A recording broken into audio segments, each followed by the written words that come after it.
এটা একটি সুপারন্যাচুরাল ন্যানোওয়াল। এটি সরাসরি মানুষকে নিজের দিকে টেনে নেয়, আর একবার যদি তুমি এর মধ্যে আটকে যাও তাহলে গেম ওভার। পৃথিবীতে এমন কোনো জিনিস নেই যা এটাকে ভাঙতে পারে। ড্রিল কাজ করে না, হিট ওয়েপনও ব্যর্থ। একজন বৃদ্ধ লোক তো রিকোশে হয়ে ফিরে আসা গুলিতেই মারা গেলেন। তারপর আর কেউ সামনে এগোতে সাহস করল না। সবাই একসাথে হয়ে ভাবতে লাগলো এই ব্ল্যাক বল আসলে এলো কোথা থেকে। ঠিক তখনই টিমের মনে পড়ল বাড়িওয়ালার ফোনে থাকা সেই ছবির কথা। বাড়িওয়ালা নিশ্চয়ই এই দেওয়াল সম্পর্কে কিছু জানতো। সে তো সবার রুমে গোপনে ক্যামেরাও বসিয়েছিল। এখন প্রশ্ন, তার কন্ট্রোল রুম কোথায়? সবাই আলাদা হয়ে গেল। টিম গেল বাড়িওয়ালার রুম চেক করতে। তিনজন মেয়ে আলাদা আলাদা ফ্লোরে ক্লু খুঁজতে লাগলো। জুলি খুঁজে পেল অ্যান্টনের ডিজাইন ফাইল। একটি ব্লু প্রিন্টের প্যাটার্ন ব্ল্যাক ওয়ালের সাথে পুরোপুরি মিলে যাচ্ছিল। এদিকে অ্যানারও বোঝা হয়ে গেল চারটি স্কোয়ার আসলে ছিল দেওয়ালের চারটি ম্যাগনেটিক সেন্টার। পরে তারা ডাস্টবিনে পেল অ্যান্টনের বিজনেস কার্ড। অ্যান্টন কাজ করত একটি ন্যানো ডিফেন্স টেকনোলজি কোম্পানিতে। তারা অ্যান্টনের রুমমেট ইউরিকে জিজ্ঞাসাবাদ করলো, কিন্তু সে স্পষ্ট জানিয়ে দিল সে কিছুই জানে না। মনে হচ্ছিল সবকিছু এখন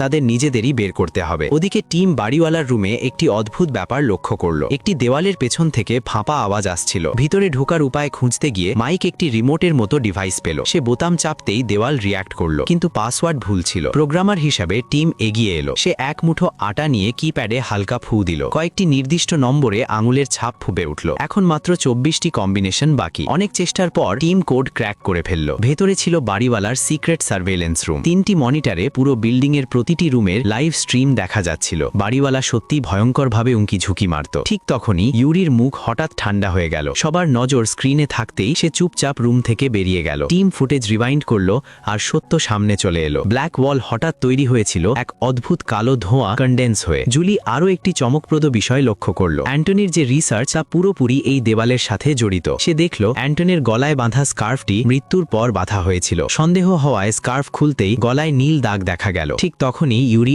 আবার রুমে ফিরে এলো।